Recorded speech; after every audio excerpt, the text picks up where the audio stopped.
모르겠지만 소아과에서 보통 관리를 받으시잖아요.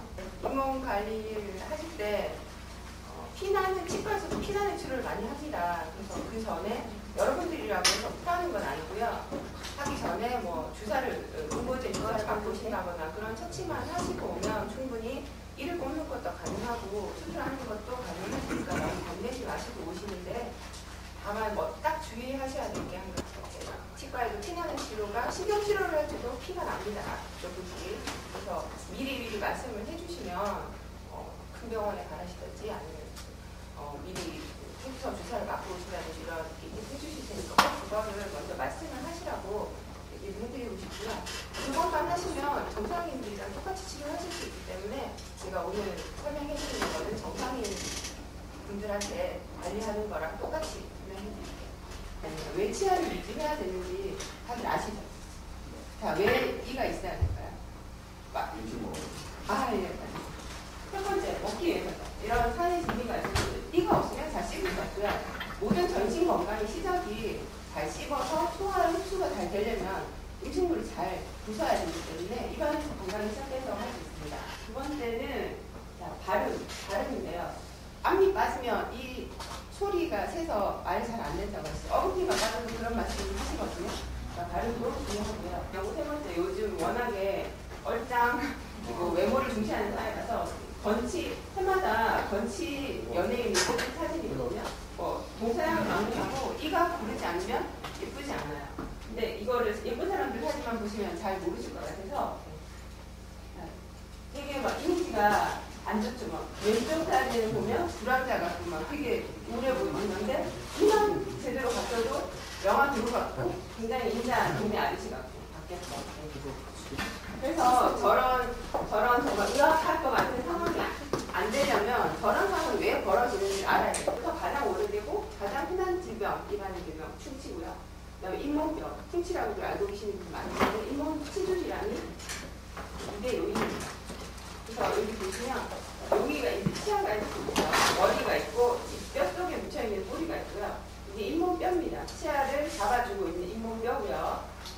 이 잇몸뼈에 이제 잇몸이 덮여 있어요. 덮여 있는데 여기 보이시는지 모르겠는데 이렇게 조금씩 뭔가 끼어 있습니다. 이게 치태, 플라그거든요.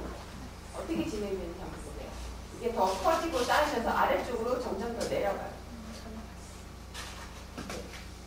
스케일링을 안 하시면 이런 식으로 아래쪽으로 자꾸 치선이 타고 내려가면서 자, 뼈를 한번 보세요.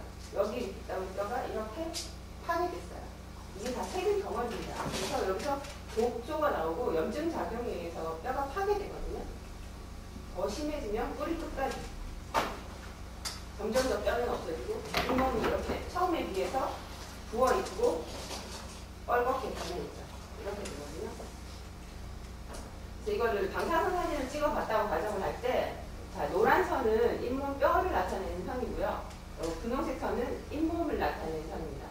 여기 치아 사이에도 잇몸뼈가 정상적으로 여기까지 꽉 차있죠. 이거는 정상 상태입니다. 근데 어느 날 이제 거울을 보셨어요. 입안을 보니까 이 뿌리가 좀 보이네?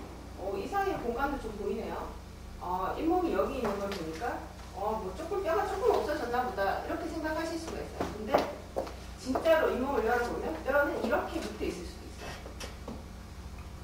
이런 상태가 되면 이가 막 흔들리죠.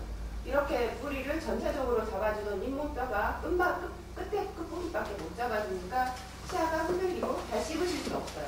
그리고 이 사이에 구멍도 커지죠. 그래서 음식물도 잘 끼시고 그런 부작용이 나타납니다. 그래서 이 치주질환의 증상에 대해서 말씀드릴게요. 이런 증상이 있으시면 내가 뭔가 병이 있구나 이렇게 알고 오셔야 돼요. 자, 여기 첫 번째로 뿌리가 굉장히 깁니다. 그죠? 네. 이건 뭘 의미하냐면 원래 바깥쪽 여기까지 이렇게 다 쌓여있던 잇몸 뼈가 없어졌기 때문에 잇몸도 같이 내려가서 뼛속에 있어야 될 치아 뿌리가 이렇게 드러나 있는 거거든요. 그래도 이건 지금 치료하셔가지고 건강하게 관리하시고 있는 상태입니다. 그리고 이렇게 고름 나오는 거 보이시죠? 위에서 손가락으로 쭉 눌러보면 이렇게 고름이 나오실 수 있어요. 이러면 냄새도 나고 뭔가 예민하신 분들은 뭐 좀 찝찝한 맛도 난다 이렇게 말씀하시는 분도 계세요. 이런 거, 여기 이게 입천장 크게 벌리고 입천장을 찍은 사진입니다. 보시면 뭔가 이상한 거 한번 말씀해 보실게요. 빨개요. 예, 맞아요. 어우, 진짜 잘하시네요. 부어있어요. 이런 데 보시면 탱글탱글해요. 네. 거무스름하게 탱글탱글해요. 이게 다 부어입니다. 이 속에 다 잇몸 밑으로 치석도 있고요. 다 염증도 있고, 여기 보시면 치아와 치아 사이가 벌어져 있어요. 오시는 분들 보면 예전에는 젊었을 때 치아를 가지런하게 골랐는데 나이가 들면서 이가 막 벌어졌다, 뻐들어졌다 이렇게 말씀하시는 분들이 계시거든요. 그러니까 아까 보셨던 것처럼 잇몸뼈가 치아를 꽉 튼튼하게 잡아주지 못하기 때문에 이제 작용하는 힘에 의해서 치아가 병적으로 이동을 해서 이렇게 공간이 생기기도 합니다. 가장 치석이 따이기 쉬운 부위가 아래 앞니 안쪽이에요.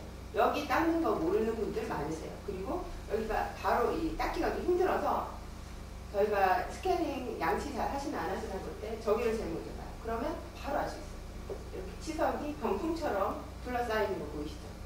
이런 경우에는 치석이 치아를 이렇게 돌처럼 잡아주고 있기 때문에 치아가 안 흔들려요. 근데 치석을 제거하고 나면 이가 잡아주는 게 없어지니까 조금 흔들리시기도 하는데 그래도 치석 제거는 하셔야 돼요. 자, 그러면 칫솔질을 어떻게 잘 해야 되는가? 그게 중요한데요. 정면 사진이랑 어금니 사진입니다. 잘 닦은 것처럼 보이시죠? 자, 근데 저희가 검사하는 방법이 있는데 이렇게 염색약을 전체적으로 묻히고 물로 한번 씻어내고요. 보면 자, 남아있는 부위가 있어요. 빨간색이. 이 부분이 플라그 치태가 남아있는 부분이에요. 칫솔이 안 닿은 부분이거든요. 어디가 남아있는지 잘 보셔야 돼요. 이와 이 사이. 그렇죠? 그리고 이와 잇몸이 만나는 부위. 요런 데 다 남아있어요. 어금니는 보세요. 마지막 어금니 두 개는 아예 칫솔이 가지도 않았어요. 근처에 가지도 않았고요. 여기도 보시 마찬가지로 잇몸이 만나는 부위, 이와 이 사이가 안 되죠. 왜 그러냐? 치아가 반지처럼 둥글둥글하게 생겼거든요. 그래서 이런 튀어나온 부분은 소리 지나가기만 해도 잘 닿아요. 튀어나와 있기 때문에. 그렇지만 이런 반지 아랫부분, 약간 쏙쏙 들어가 있는 부분은 애써서 저 부분을 닿으려고 솔질하실 때 닿으려고 노력하지 않으면 닿지 않아요. 그래서 안 닦이시는 거거든요. 그래서 입안에서 모형을 보실 때 어디를 잘 닦아야 되냐고요? 아래쪽 둥글둥글 쏙쏙 들어가 있는 이와 잇몸이 만나는 부위, 그리고 이와 이 사이. 저 부분을 신경 써서 닦으셔야 돼요. 이게 저희 진료실에서 저 부분 이렇게 긁어가지고 현미경에서 보여드리는 거예요. 그래서 저 세균 수를 줄이고 양치 세균의 조성을 바꾸기 위해서 좀 덜 해로운 세균으로 바꾸기 위해서 양치질을 해서 입안을 깨끗하게 해주셔야 됩니다. 아까 제가 이와 잇몸이 만나는 부위를 잘 닦아야 된다고 말씀드렸잖아요. 이 사이사이. 여기 보시면 사이사이로 솔이 다 들어가 있어요. 이렇게 경사지게 위치시키지 않고 그냥 옆으로 이렇게 칫솔을 옆으로 위치시키면 아까 단지 보셨듯이 튀어나온 부분에 가려져서 저 쏙쏙 들어간 부분은 솔이 닿지 않아요. 그래서 이렇게 경사지게 위치시켜서 제자리에서 진동을 해주셔야 돼요. 진동해서 잇몸 쪽에서 치아 쪽으로 돌려주셔야 돼요.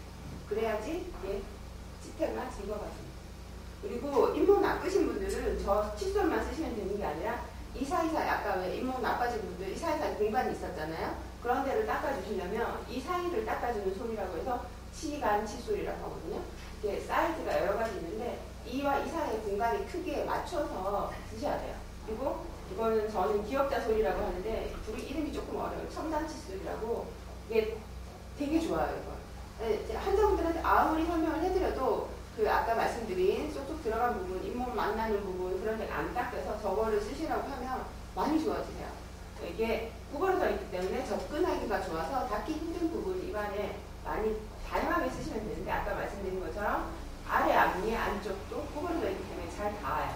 그리고 맨 마지막 치아 뒷면 여기 닿는다는 사실을 모르는 분도 많으세요. 여기까지 입안에 있는 치아가 드러나 있는 모든 부분을 닦아주셔야 되거든요. 전동 칫솔 쓰시는 분도 전동 칫솔 쓰시고 치간 칫솔 쓰고 요거는 손으로 좀 해주시면 더 좋아요. 양치하시는 순서가 항상 안쪽부터 밑은 아래든 상관없는데 이렇게 순서를 잘 보세요. 어금니 닦으시고 앞니 닦고 어금니 닦고 그 다음에 위로 올라가요. 그 다음에 바깥쪽으로 넘어오셔요. 네, 넘어오실 때 맨 마지막 치아 뒷면 닦는 거 잊지 마시고 이거는 항상 안쪽부터 먼저 닦는다는 거 그게 제일 중요하시거든요. 이 칫솔질이 얼마나 중요한가 하면 처음 오신 분이고요. 이분이 이제 여기 뭐 약간 떼우셨던 치료 다른 치료한다고 제거를 해서 달라 보이긴 하지만 잇몸이 달라 보이는 거 보이시죠? 네. 네. 여기는 완전 부어있고 염증으로 이렇게 했는데 이분 치료 아무것도 안 했어요. 양치하는 법 알려드리고 일주일 있다가 사진 찍은 겁니다. 양치질만 잘 해도 이렇게 달라지세요.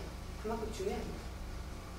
궁금한 거 있으시면 물어보세요. 질문할 것 같아요. 제가 수술하고 그 선생님께 여쭤보니까 벨스 쓰면 입에 있는 가장 많은 세균, 더러운 세균이 많기 때문에 벨스는 치과 치료는 벨스는 좀 배피하는 게 좋다 하더라고요. 제가 가지고 있는 그거는 사실은 이제 우리가 인공관절 지금 이제 슬개골 수술, 네. 무릎 관절 네. 수술하셨죠? 인공관절 수술한 이후에 우리가 3 내지 6개월간은 굉장히 중요한 시기거든요. 2차 감염에도 중요하기 때문에 일반적인 치료를 말하는 게 아니라 특별한 그 구강내 소수술을 2차 수술을 네. 하는 거는 지금 벗어난 기간을 하는 그런 말씀이시거든요. 그렇기 때문에 치료는 상관이 없어요. 그러니까 그런 경우도 저희도 이제 피나는 치료를 하거나 일반적으로 교과서에는 뭐 잇몸 검사를 하거나 스캐닝 정도는 혈병을 가지신 분들 괜찮다고는 하지만 스캐닝 하면 이게 피가 나거든요.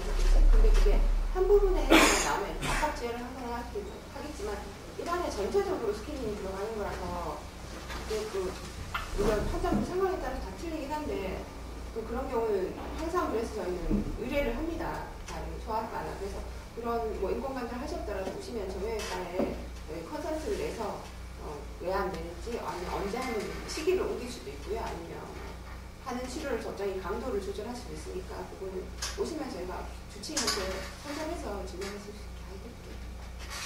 스케일링은 몇 년에 한 번씩 하는 거예요? 몇 년으로 하시면 안 되고요. 보통 예전에는 뭐 1년에 한두 번이라고 말씀하셨는데 아니에요.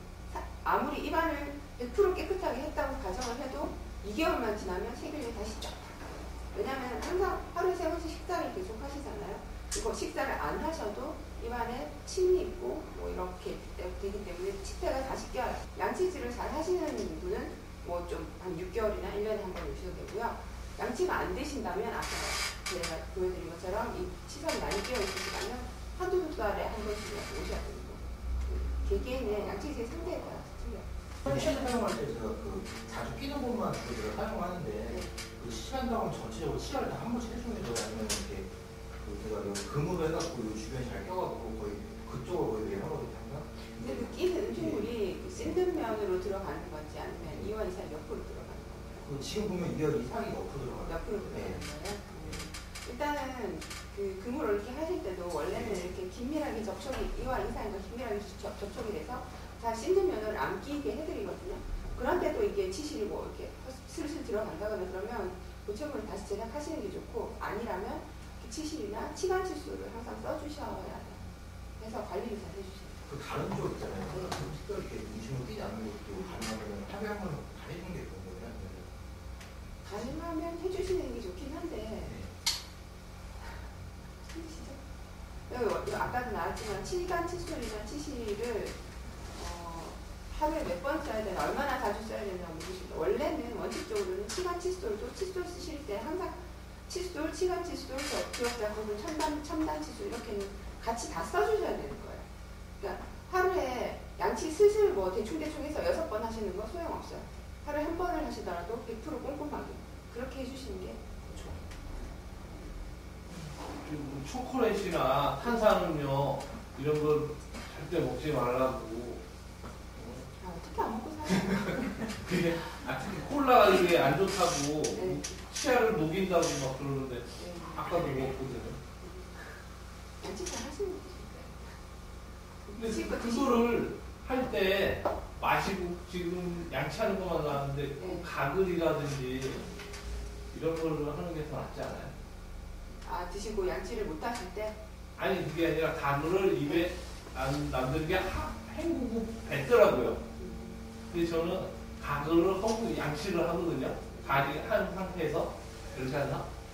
일단 가글은 제가 보통 환자분한테 쉽게 설명해 드릴 때 우리 차에 앞유리 닦을 때 물만 뿌리는 거랑 이렇게 걸레질 해주는 거랑 뭐가 더 깨끗하죠? 해주는 게 더 깨끗하죠? 똑같아요. 가글은 솔질을 하실 거면 가글을 안 하셔도 되죠. 일단 첫 번째는 솔질이에요. 제일 중요한 건 칫솔 질이고요. 소독이 되나 봐요. 소독. 칫솔질이 더 더 중요합니다. 저희가 일반 뭐 약국에는 파는 가브린 같은 거랑 저희가 환자분들한테 병원에서 처방해드리는 약이 가격이 조금 틀려요. 헥사메딘이나 뭐 리스테린 같은 거는 성분도 조금 다르고 세균에 작용하는 효과도 틀리기 때문에 그런 거는 세균을 감소시키고 이렇게 억제 작용하는 게 약간 효과가 있긴 하지만 그걸 소지를 못 하시는 분들에게 저희가 처방해드리는 거고요. 첫 번째는 치솔제 하셔야 돼요.